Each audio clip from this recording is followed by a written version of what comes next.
Well, hello, everybody. This is Zoom Landlord-Tenant Talk Radio, another exciting adventure coming at you every Saturday at 3 p.m.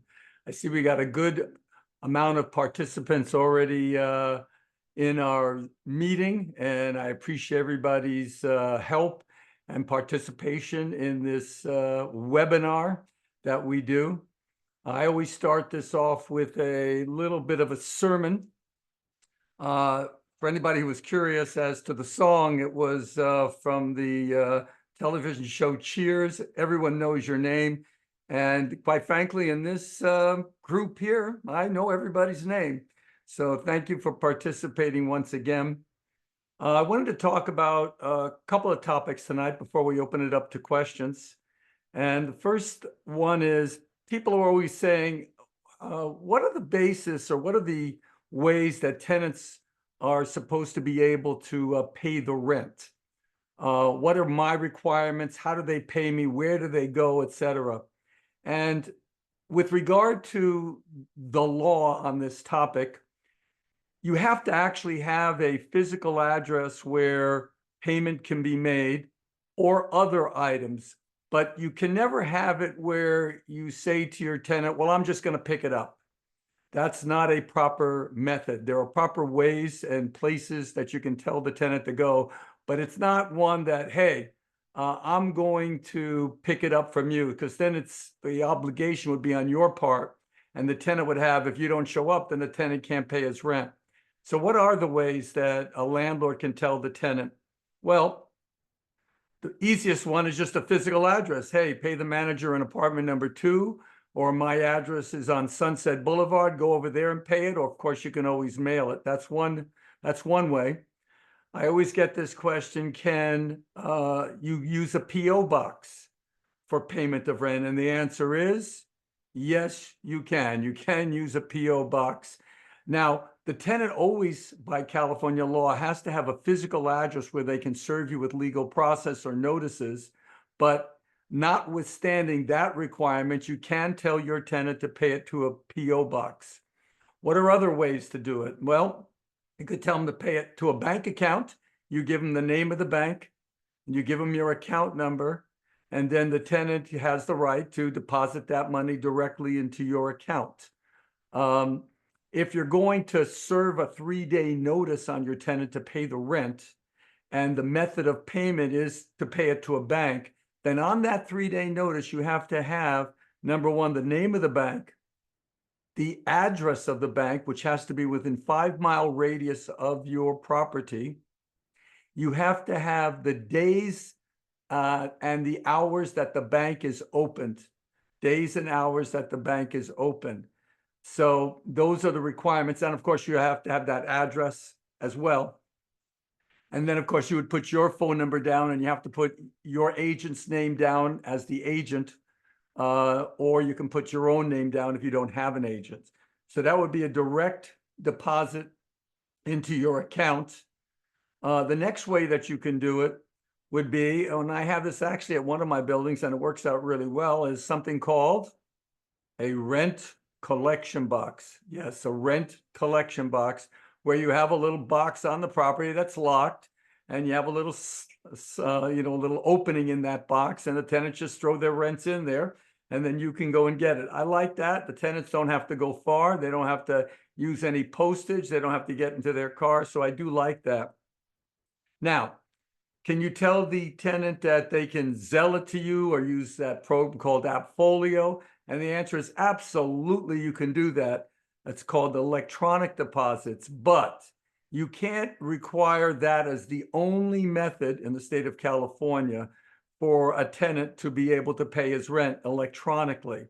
You can use that as one option, but it can't be the exclusive option. So if you want to have them Zelle it to you, and I've really found that recently, I kind of came across that, and I have a different email address for the name of each of my buildings. So, and it goes right into your account, and it's pretty nice. So you can just call it, for example, if you have let's say a building on Ventura Boulevard. So you would tell them to, you have an email address that you create pretending on, let's say, Gmail, which is going to be, ventura@gmail.com.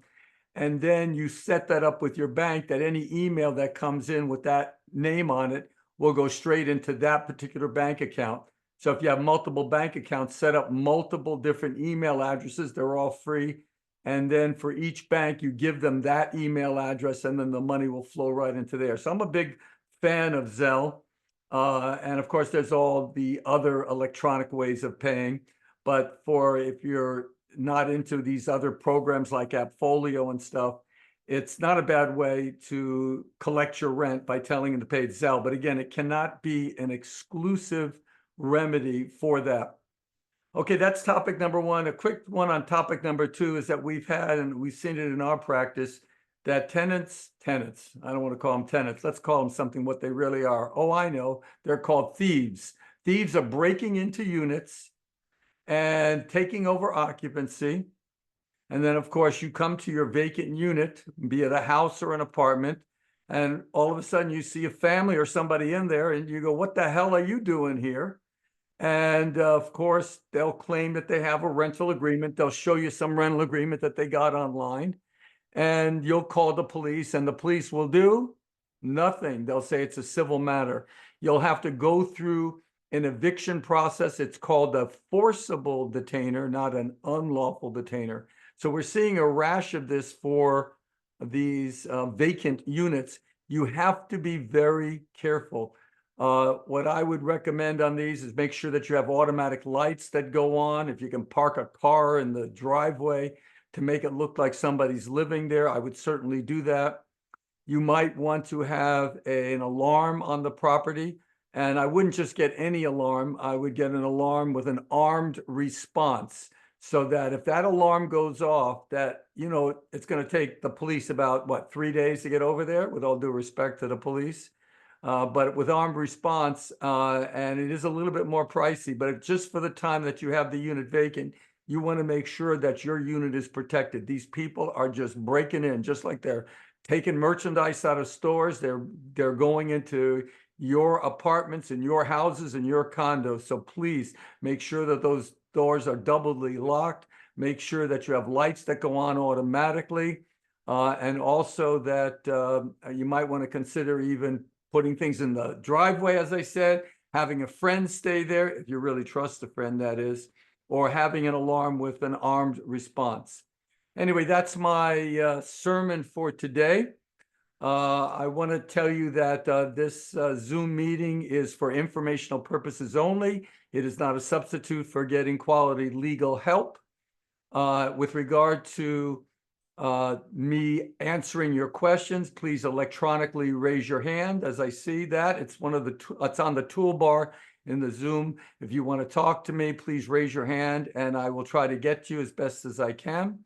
Secondly, please keep your answers succinct and short and to the point. If it's about an existing case that I'm helping you with, then please do not discuss that. Let's call me at the office, and one of myself or my other attorneys will be happy to assist. And with that, I'm going to open it up now to a man by the name of Harold. Mr. Harold, I'm going to ask you to unmute yourself. Mr. Harold. I'm here. Hello, hello. Hello. There Yes. you go. Okay, so I just gave the tenant less than 10% notice, like 9.9, whatever it was. And he tripped out and said, I'm not going to pay it. Worst case scenario, if he doesn't pay it, just as far as time wise, how long would it take not only to file, but actually see a judge in the real world in LA if it's owner occupied? Because I was looking at this where it was saying if you have like X number of bedrooms, like if you had 3 bedrooms, 5 bedrooms, then you have to wait longer. But does that apply to owner occupied that's not under RSO? Okay, the time for an eviction is what the time is for an eviction, whether it's owner occupied or an apartment house. It doesn't change the length of the eviction. So you raised his rent how much, please? 9.9%. Okay, so then you were fine. It's a single family home, which you live in too, I understand. Yes. So there's no rent limitations per se. And if he doesn't want to pay it, what I would do is do not accept a partial payment. Okay. Because you're at a threshold. What's the total rent? The total new rent would be, I think, 1150 or 1130 something. Still, it's pretty cheap. Right, so you're gonna have to wait until you're above the threshold for the city of Los Angeles. And I'm actually glad you raised this. I'm gonna share my screen right now. And let's take a look at this. Okay, so as you can see, for a one bedroom, what this means is that you can't serve a 3-day notice unless it exceeds the threshold. So that would be $2,007. So you're going to need to wait at least 2 months. So tell your tenant, I'm not accepting that partial payment. If you don't pay the full amount, then I'm going to evict you. You wait to month 2, which in this scenario would be March, and you'd be Okay. suing for the full amount of rent for February and March, and you'd be above the threshold. So now, again, this is only for the city of Los Angeles and unincorporated areas of LA County. So for that, for example, if it's a single unit, an efficiency apartment, you have to have a 3-day notice that has $1,778. If you don't, so that's that chart there, which shows you for the city of Los Angeles only and for unincorporated areas of LA County. I'm going to stop. So Dennis, real quick. So then the thing that would apply to me is I only have one bedroom available. I actually have 5 bedrooms. So it would only be if I only had one bedroom available, then that's where the threshold would be. If I Right. Well, you're renting him 1 bedroom. right, so that's how it applies. So it's on a 1 bedroom. You got to be above 2006. Not because I have 5 bedrooms. It's that's correct. That's okay. Praise the Lord on that. Okay, very good. Thank you. All right, take care, Harold. We're going to move on to Gregory Poussin. Gregory Poussin, I'm going to ask you to unmute yourself. Hello. Hi there. Hey, quick question. I have a very reputable attorney that helps me out with something. I got a cash for key form, but enclosed was also for the LA. It's a LA City non-RSO property. There's also an attachment that was for RSO properties that I needed to have filled out, had a bunch of numbers on it. Does that apply to non-RSO properties in the city of LA that I have to give that form along with the cash for keys documentation? It's called the together? LA disclosure form, and you do need, and this is when, ladies and gentlemen, for what Greg is talking about, is that if you're going to do a cash for keys, then you need to, number one, have an agreement. We call them a voluntary vacate agreement in our office. But you're also going to need to fill out the Los Angeles City disclosure form. And that has to be filed with the city. The tenant has to sign that, sign your voluntary vacate agreement. And then that's filed with the city. Now, on that form, it has amounts which are totally nonsensical. It's kind of like guidelines, but you can agree to have a voluntary vacate agreement with a tenant for $1, or the tenant could say, I want $100 million, but there's no specific amount. It's whatever the parties agree to. So that's why, do I need to explain it to her that she's a non-RSO building, so those numbers don't apply? I guess that's whether it's an RSO building or a non-RSO building, the tenant can agree to move for a ticket to Disneyland. There is no specific amount. That's whatever the two parties. That's why that form is very confusing, but it is what it is. Okay, so I have to give both forms. You got it, Greg. Thank you for the question. And let's see, let's move over to Greg. Mr. Greg, say hello and unmute. Are you there, Mr. Greg? Hello. Hi there. Yes, I had a question regarding issue that we're having at a property with the rains and habitability. How do like the tenants requesting free rent, and it looks like there's going to be a lot of work.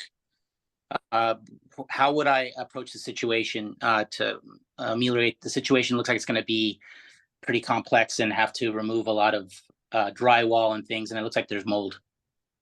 Well, right now the tenant is not living in the unit, correct? Right now she's not, she's staying at a hotel. Right. Okay. So first of all, every landlord in Los Angeles is going through this, right? Every single landlord. And if you think eviction attorneys are profitable, What about roofers right now? Everybody had a roof leak. I don't care who you are. So, but you don't have to pay for their housing. Since they're already out. And you just do not charge them for the time that the unit is not livable. It's uninhabitable. So for that, just tell them that, rent is waived. I'd also take a look at your rental agreement. A lot of rental agreements, and I know mine does, states that the tenant has to have renter's insurance, which would cover the cost of relocation if there's a relocation temporarily required. So you might want to take a look at your lease and then you can point that out to your tenant. But even if it's not in your lease, the law just states that, hey, Mr. Landlord, you got to fix this in a reasonable period of time. And quite frankly, if there's no roofers available, what the hell are you going to do? But as fast as you can do it, you should do it.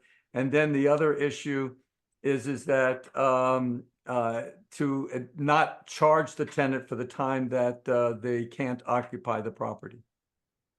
All right, thank you. All right, Greg, thank you. And we are going to move on to Helen G. Come on down, Helen G, by unmuting yourself. Hello. Hello, Can you hear me? Helen G. Hi, thank you for taking my question. No. My question is regarding with the issue with an HOA board of directors. They put a special assessment because of the increase on the insurance premium. So they had a meeting. They sent us a meeting and notification, but they never sent us the result of the meeting to see what was voted. The very next thing that I received is from the attorney saying that I haven't paid the assessment, so therefore they're gonna place a lien on my property. And if I don't want the lien on my property, they're gonna charge me $800 of attorney fee, which there's no notification, no overdue notice, no demand for payment or anything from the HOA. So How would you have known what to pay, when to pay it if you never exactly. got it? Now, normally an HOA will send the residents, the members of the HOA, will send them an invoice. You never got an invoice? I never got an invoice, never got a separate invoice, never was included in my regular monthly HOA All right, so I would notices. go to the management company that's running the AOA, and I would have that conversation with them saying, look, I don't mind paying what was assessed, but show me that you inform me. And if in fact you're going to charge me for that, that's going to be improper. And you might want to do, if you can't get resolution by saying, hey, you never mailed me what the issue was. So since you never mailed me what the result was of that, then in that situation, hold on one second while I get my phone off. Thank you. If you've never been told what to pay, then they can't charge you for that. Right. Now, the trick would be if in fact they're threatening to move forward and put a lien, I would pay the money. Mhm. And then I would immediately sue the homeowners association in small claims court. So this way, at least you're not in a situation where you're acting in a defensive mode. More likely, you're in a situation where you're acting affirmatively on that situation.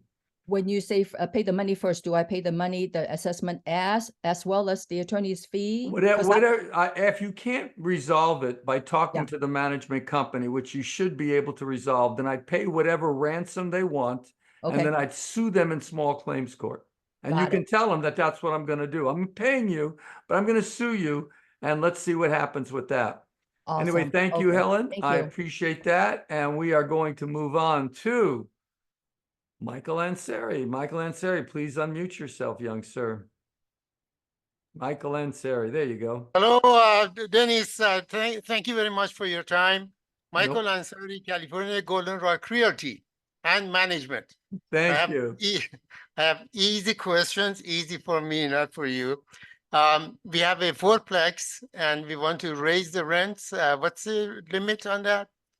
What city, please? That's in Van Nuys, LA. Okay, and this building is under LA rent control. It was built prior to 1979? Yes. Okay, right now it's 4%. So if you serve it today, it would take effect as of April 1st, 4%. Oh, okay. Okay, thank you. And the other question is, if I give a 3 days notice to pay or quit and they don't pay, are you able to use that same 3 days notice to start the eviction, or you have to do Yeah, I your mean, own? if you filled out your 3-day notice properly and you've also mailed it to the city, which is what's required, and you also have all those notices that need to be posted on the property, then we're good to go with your notice. So if you know what you're doing, it's fine. Otherwise, we get these notices in, we like them, we proceed. But if we don't like it, or there's some of the preliminaries the landlord didn't do, then we'll just say we'll serve it ourselves. We don't actually charge more money if we're serving it. It's the same fees. So a lot of landlords just say, hey, I know they're not going to pay me, so let's just proceed forward with it. Right, right. I understand. We just want to have less time to, for the Well, eviction. whether you So, serve it or I serve it, it's still 3 days, my friend. So yeah.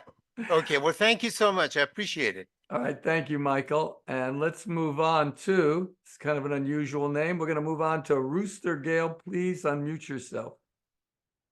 Rooster Gale. Hi, Dennis. Hello.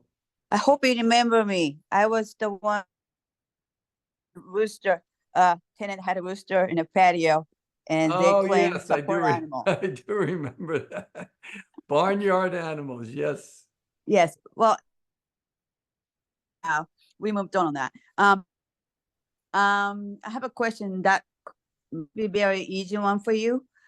I would like to request additional security deposit for someone who have been living at my apartment for 30 years. And their initial deposit was only $500 because it was 30 years ago. What city?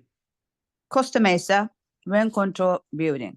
Okay, I think you can do that. You can go up to 2 months rent currently. So whatever the rent is, serve a change of terms of tenancy saying that their security deposit is going to be increased. So if the current rent, let's pretend, is $1,500, that means that you could get a $3,000 security deposit minus the security deposit that you currently have. So you could serve a security deposit increase for the total sum of $2,500.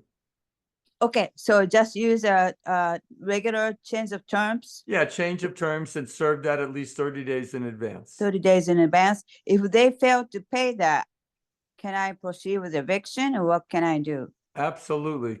I know a Okay. law office that could assist you, my love. Okay, thank you very much. Thank you, Rooster Gale. Okay, let's move on in order to David Namanpour.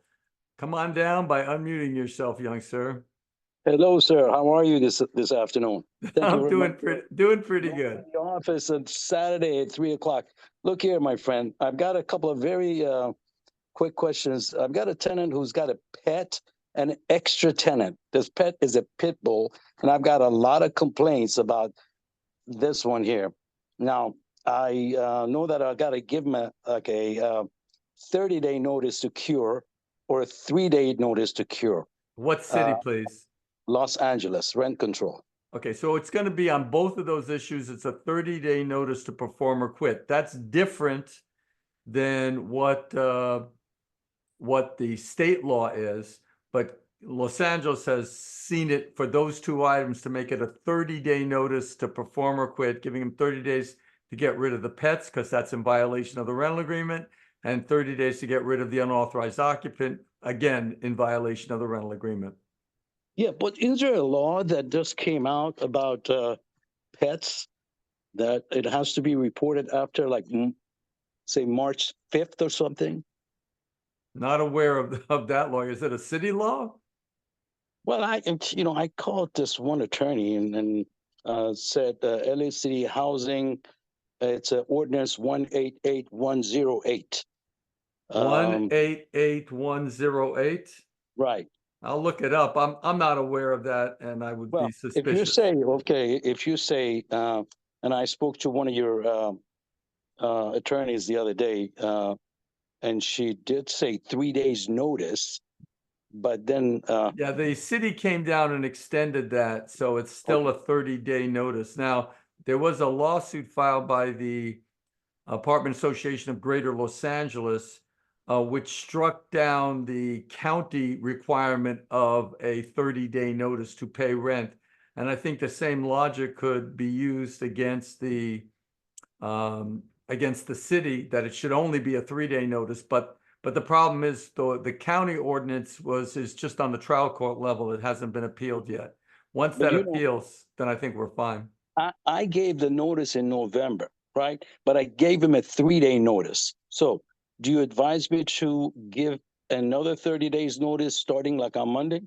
Well, first of all, your notice is defective anyway, because I'm going to take a wild guess that you have been taking rent for December, Right. January, and February. So once you take rent after you Right, serve that notice is defective anyway. I would certainly serve a 30-day notice. So get your rent. If you got your rent for February, then serve your 30-day notice. Do not accept rent for the month of March. Right. Okay. So I've got another tenant who just destructs property. She broke the window. She destroyed the lock because she'd lost her key and she never called us. And then lately, I just went out and I saw all the doors that. By the way, she's Section 8. She came from Brilliant Corners, so she had some mental issues, right? So she doesn't take her medication and stuff.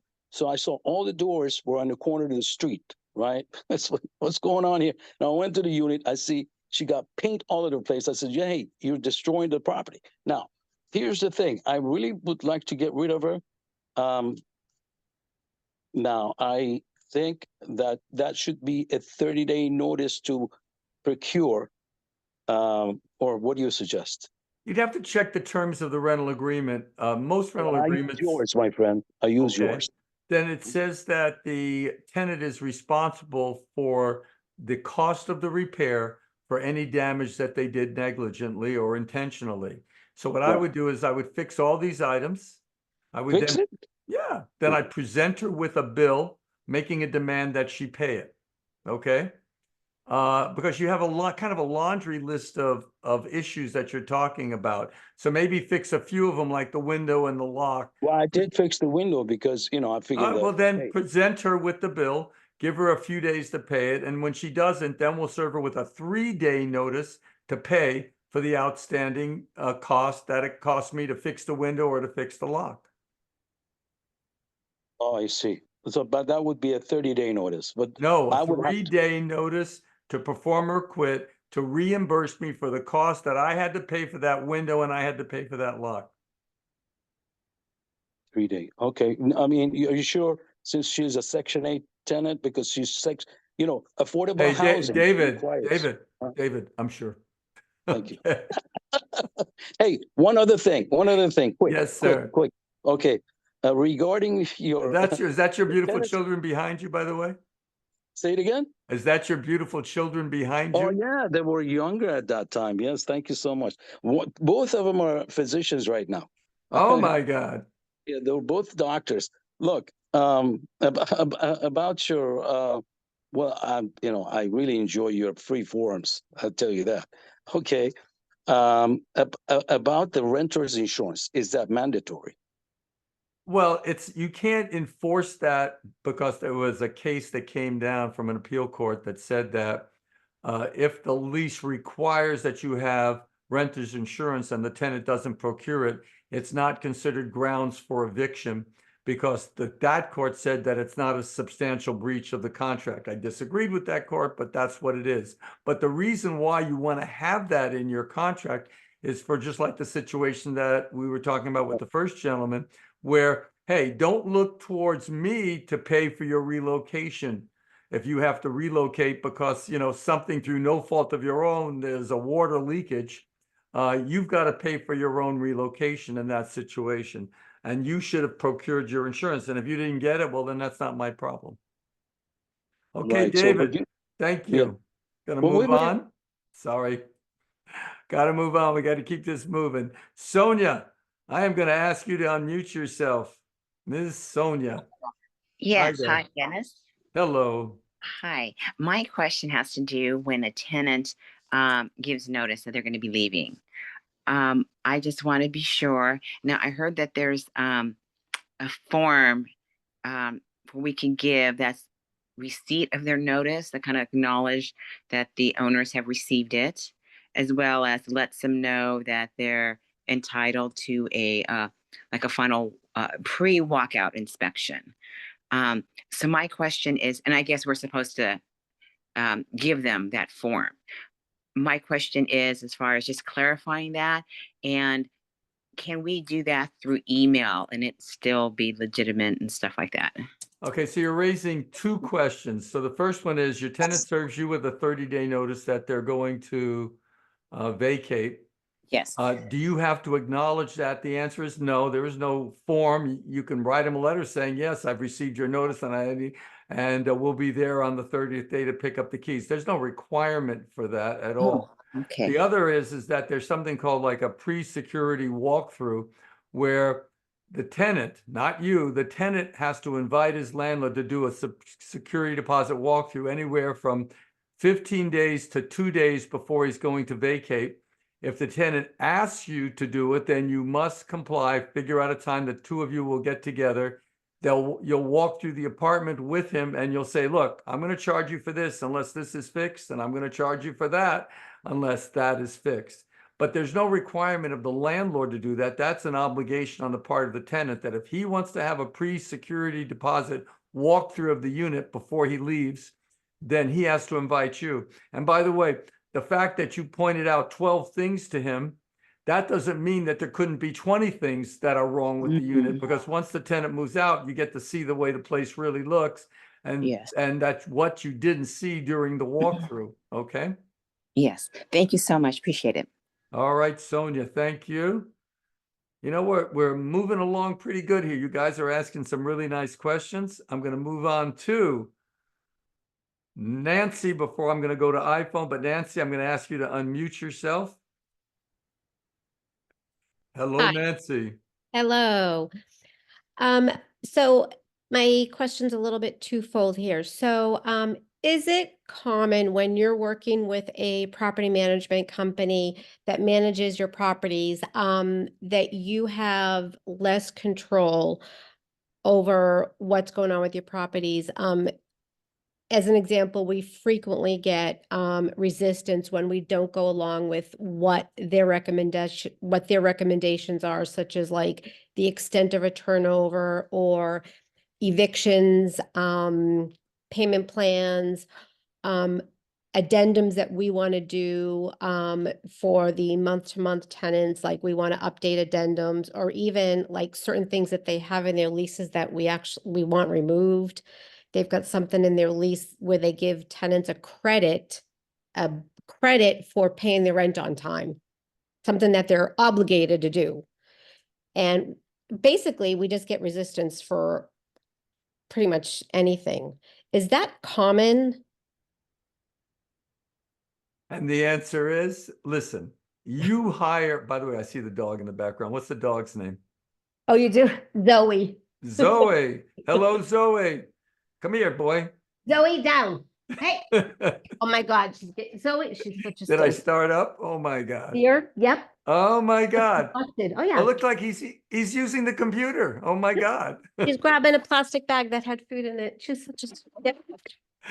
Okay, well, you never know what you're going to get with these Zoom meetings, but Yep. anyway, say hello to Zoe for me. Listen, management companies, you hire them, right? Yes. They don't hire you. Correct. So you're the boss. So but a management company is going to be a management company. They have their procedures. So if you don't like their procedures or they don't want to take your direction, then you need to find a different management company. You know, most of the time, what the management companies are doing are generally in accordance with what should be done. You know, it's for their living. They know the rules for the most part. And they have a way of operating a business, because that's what they're doing. They're operating a business, and hopefully it's going to be an efficient business where they get paid and you get paid from the proceeds of the rent. But again, if your position with this management company is, listen, I want this done this way, then you got to find yourself another management company. It's simple as that. And by the way, the true test of whether it's a good management company or not, the first question you ask them is, for evictions, do you use Dennis Block? Now, if they say yes, definitely pick them. That's what I have to say. Well, it's funny you say that because most recently we're arguing over another eviction. And I said to my boss, who's the owner of most of these buildings, I said, can we just please send this one to Dennis Block? I'm tired of this crap. So Thank we you have one very coming. much. Thank Okay, you. Nancy, appreciate the comment. And we are going to move on to iPhone. It says iPhone 3 here, but iPhone, if you could unmute yourself. Hi, Hi Dennis. there. Thank you so much for your time. Very quick questions. So our tenant in Brentwood, she owes us, I don't know if you remember her, she was running this private school in our Brentwood house. So anyways, we trying to figure out which form to use for the period of October 2021 to January 2023, because the form SC 500, it specifies is that you can only use this form for the rent owed until 2021. So should we use 100 form or the SC 500? Okay, are you talking about a non-payment of rent notice? We're trying to Or are you file talking about security all deposit? claim- the rent, non-payment of rent. Okay, so you're talking about like a 3-day notice to pay rent or quit, correct? Yes. Okay, Yes. good. Okay, so Is that- the issue is what city, first of all? LA City. Okay, so for LA City, let me get my chart up here real quick. Okay, and actually, should I share the screen? Let's share it. Let's see here, screen 1. Yes, here we go. Okay, so what you can see is that from rent owed from March through September, it's going to be a 15-day notice of 2021. You see that? So March 1st, 2020 through September 2021. That's a 15-day notice. If you're asking for rent, which we recommend, only ask for rent from this period through January, but of course it really is extended through today, through February 1st. You can do a 3-day notice for that. So right now, what period is your rent owed from? So currently we're already going through eviction process because she never paid anything. So we're trying to evict her for the rent starting last April, and we're still waiting for the court date. But meanwhile, starting February 1st, we know that we can take her to small claim court, but we don't know which form to use when we Okay, go to. so this is a court. question. This is not a notice to pay rent or quit. This is which form to use to file for small claims court. Right. And Okay. if we're already going through eviction process, should we still serve her 3-day notice right now, or Okay, there's so no first point of all, to you're serve? not serving a 3-day notice. If you do that, your case is ruined. So don't do that.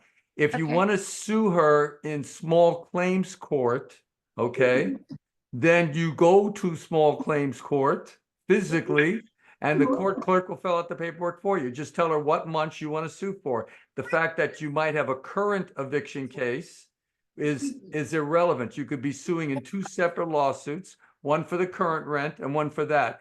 Do not serve a 3-day notice on a tenant who's already involved in a lawsuit. That would ruin your lawsuit.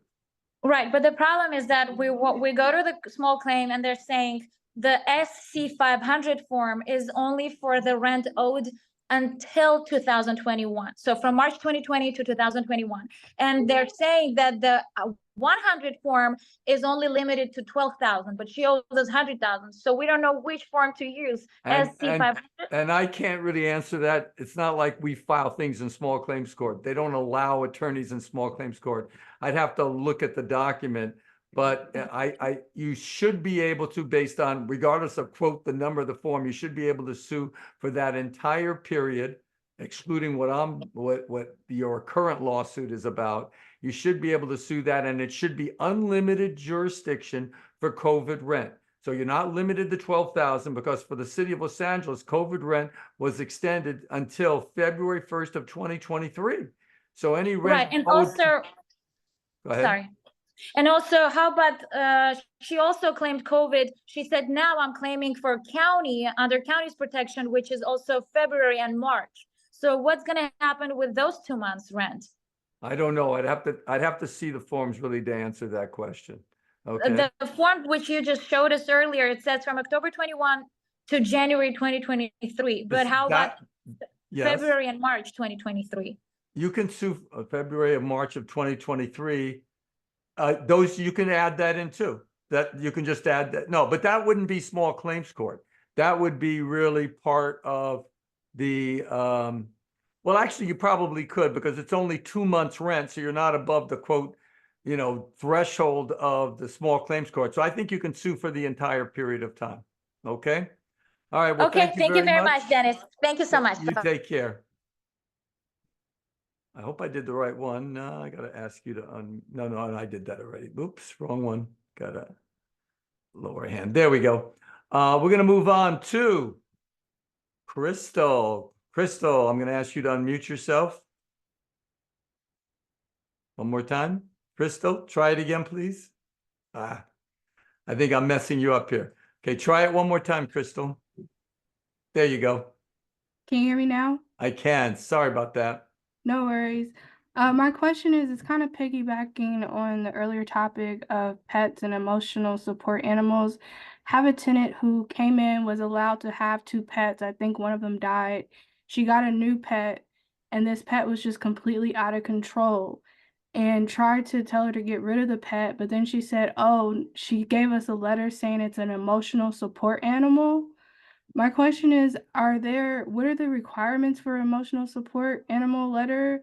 And then as a follow-up, are there any sort of limitations on what this animal could be? I think it's like a Rottweiler or something that's just like completely out of control. The neighbors don't like it. Okay, well, first of all, we have to define something. What does it mean to say out of control? What is a dog doing? It's constantly barking. It's constantly barking at the neighbors. There's a fence between the neighbor's house, and that dog can almost like jump over the fence. So the neighbors feel threatened that one day it could jump over and attack. Okay, so with regard to qualify for an emotional support animal, you have to have a letter from a medical professional, somebody that has some like initials after his name. It has to be in the state of California. The person issuing this emotional support letter has to have a license number. It also has to state that the patient has a disability. They don't have to disclose what kind of disability, but needs the services of an emotional support animal. And in addition, the patient has to be treating with the doctor for at least 30 days prior to issuing that letter. So that's the requirements. However, even if you meet the requirements, all that means is that the landlord must allow for a reasonable accommodation to allow them to have that dog due to their disability. But the emphasis is on a reasonable accommodation. So even if the tenant has this wonderful letter from a medical professional with the license, he treated 30 days before, it has all the bells and whistles in this letter. If the dog is a nuisance, you can say, look, I don't mind you having a dog, but this dog is not coming in because we're getting complaints from all the neighbors. So that would be considered being asked to do an unreasonable accommodation because of the dog. Did that answer your question? Yeah, so I mean, at that point, could you serve her like a 3-day notice or something like that? Yeah, I would serve her. Correct. I would serve her with a 3-day notice. And if actually, this is in the city of Los Angeles, I presume. So it'd be a 30-day. City of Los Angeles, single family home. It would be a 30-day notice based on the city's rules.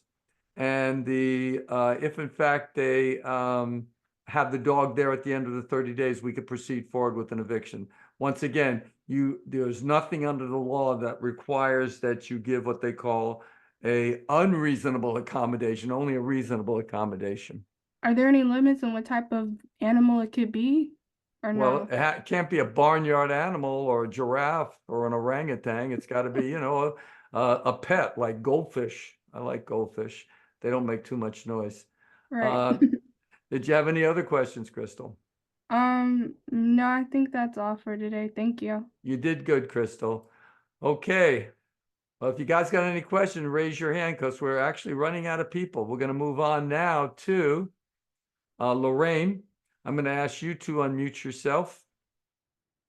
There you go. Hi, Dennis. Hello. So we just got a cash for keys document from you, and you sent the RSO disclosure.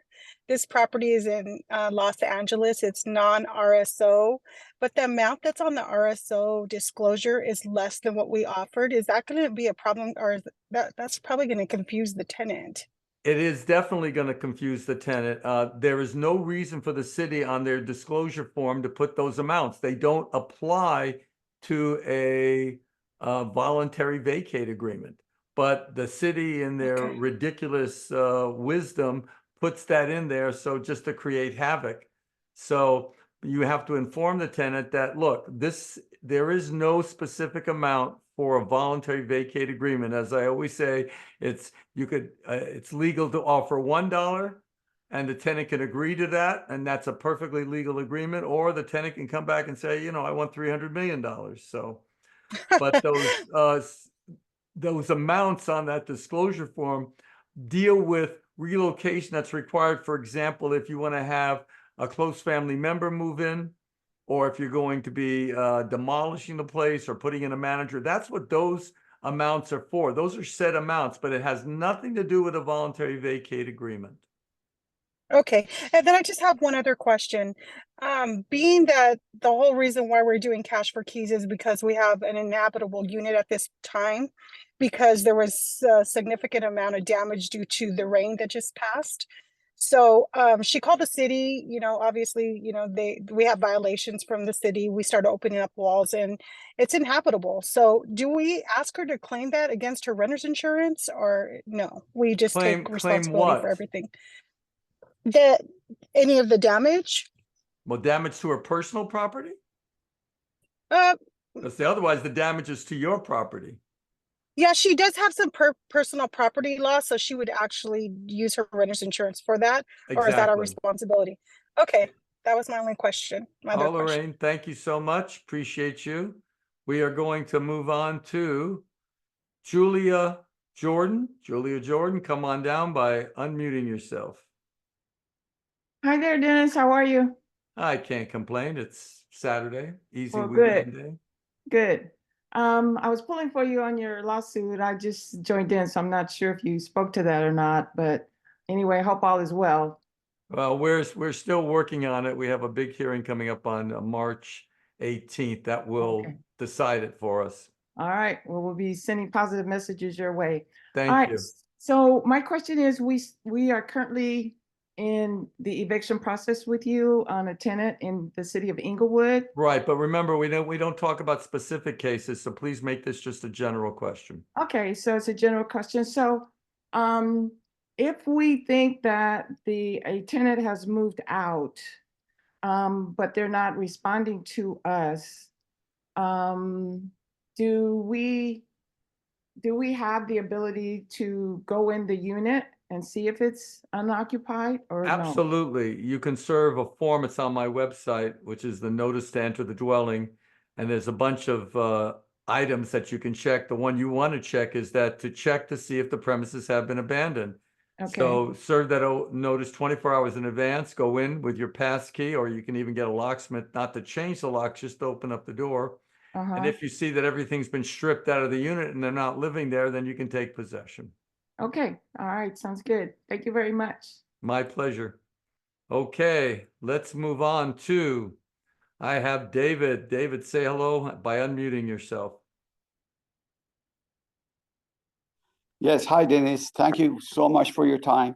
My question is, how do you go about getting a property manager who's honest? Is it just you go with someone who's reputable?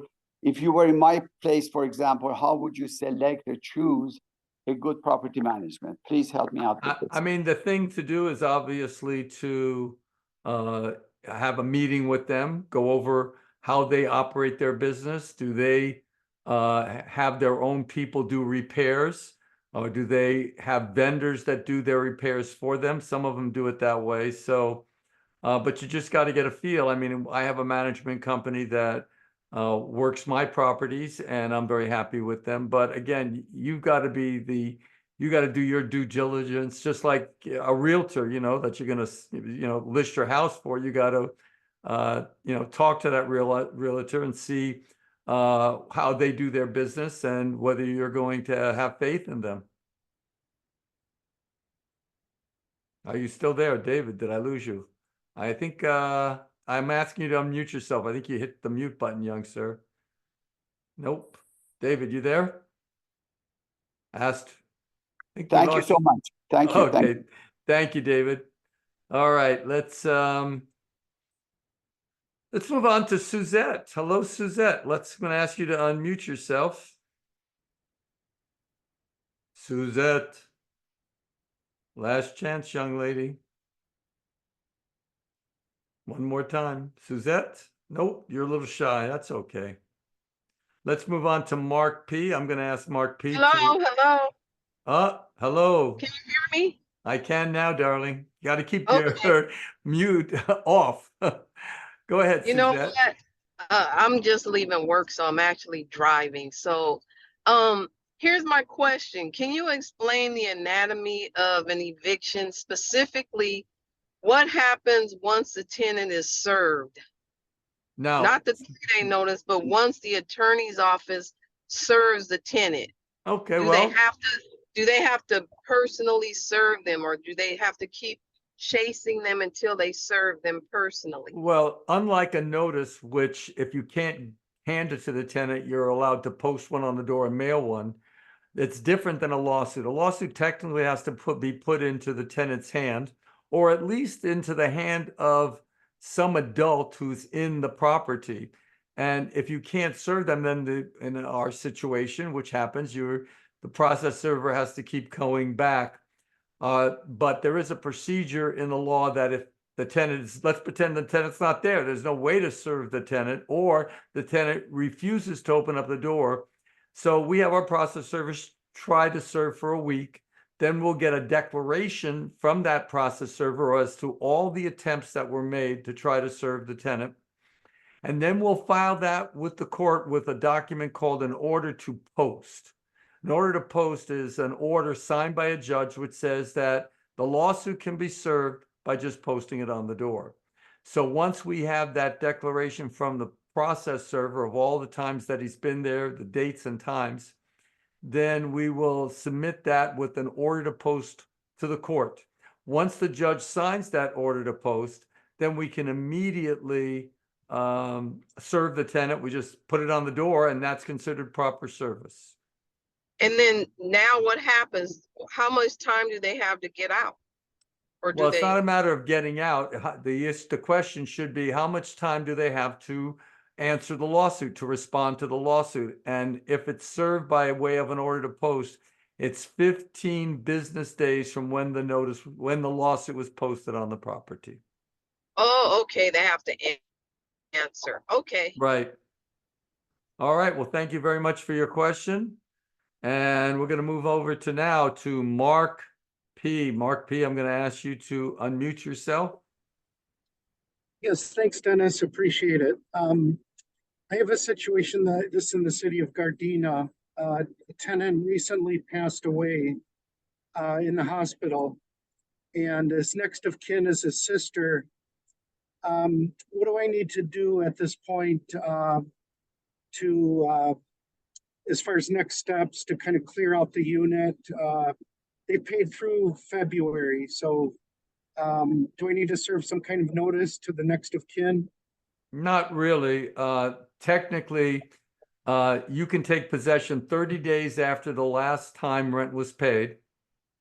And then you can go in there, change the locks. If you're sure that the next of kin is his sister, then ask her if she wants to pick up the belongings.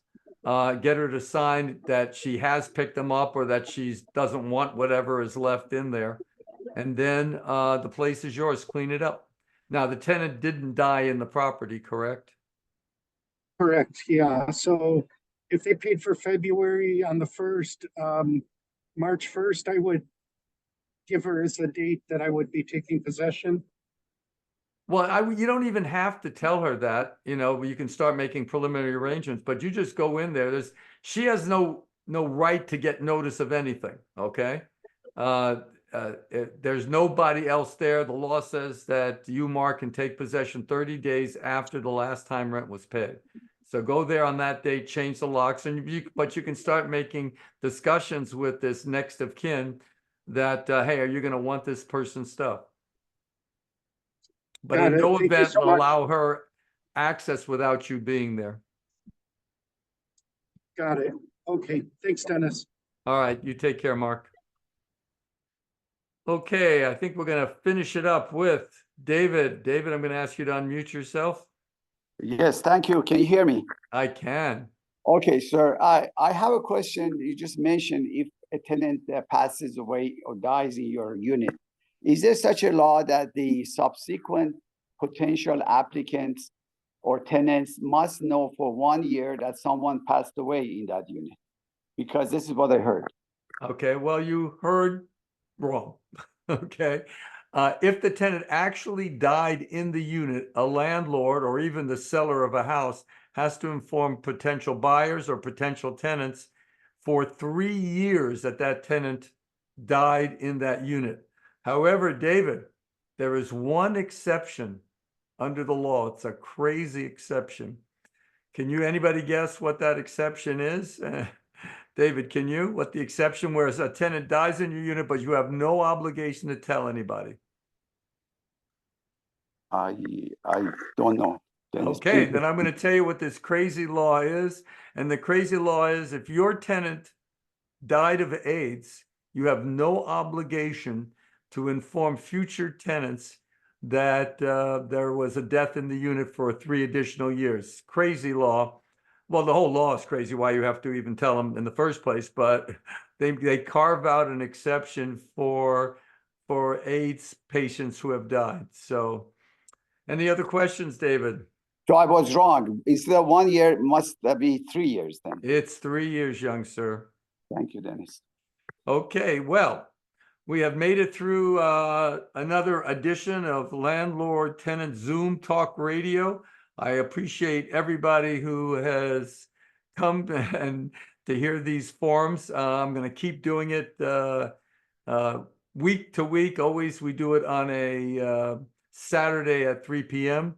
If you go to my YouTube channel, which is youtube.com/evict123, you'll hear the replays of this and also all the other shows. You can also get that from my website, the previous shows, which is evict123.com, and there'll be a button there to go to previous shows. If you are watching this on YouTube, I'm going to ask if you'd be so kind as to ask that you register with my channel so that you'll get updates, and also it does help me defray some of the costs on this. So to subscribe to my channel. And with that, everybody have a great weekend, and don't think about areas of landlord-tenant law. You know what? Go pat the kid on the head and say hello to that wonderful dog we were looking at. All right, everybody, you take care, and see you next week. Dennis Block, Zoom Landlord-Tenant Talk Radio. Thank you, everybody.